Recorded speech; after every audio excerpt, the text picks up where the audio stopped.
A top UN official warned that Europe will face a new migrant crisis if the situation in Lebanon, a country that has been ravaged in economic crisis and internal strife, is not resolved before it becomes a failed state.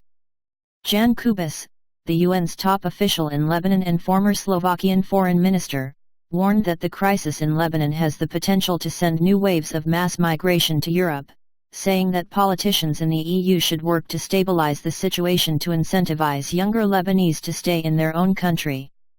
Lebanon is on the shores of the Mediterranean. Just look at what is happening now.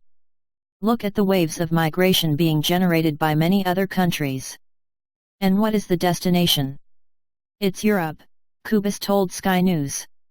Politics is local, and if you look at what is sometimes very obvious, the political discussions in a number of countries in Europe is their fear of another wave of migration.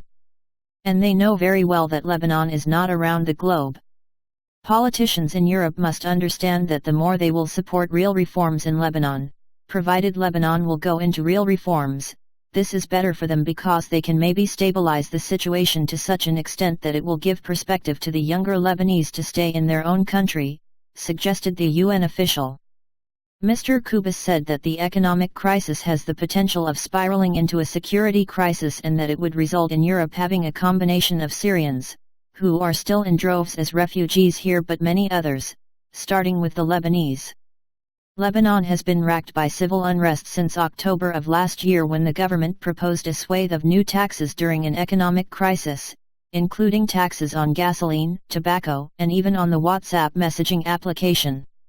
The country has lost over 200,000 jobs since the start of the economic crisis, and some 10% of all businesses in Lebanon have been closed.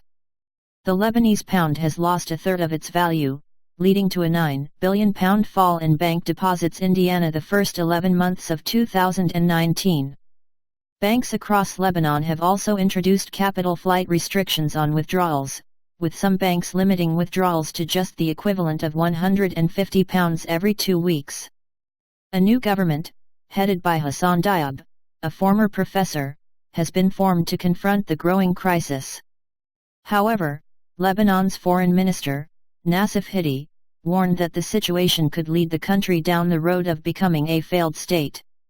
We are very much aware of these very serious problems that the country is facing, an economic, financial crisis with strong social repercussions over time, and definitely it could have political repercussions in terms of chaos or whatever could happen after, Dr. Hidi told Sky News. Imagine, God forbid, if we fall into a chaotic situation, what could happen? We have seen countries falling into that situation around us, he warned.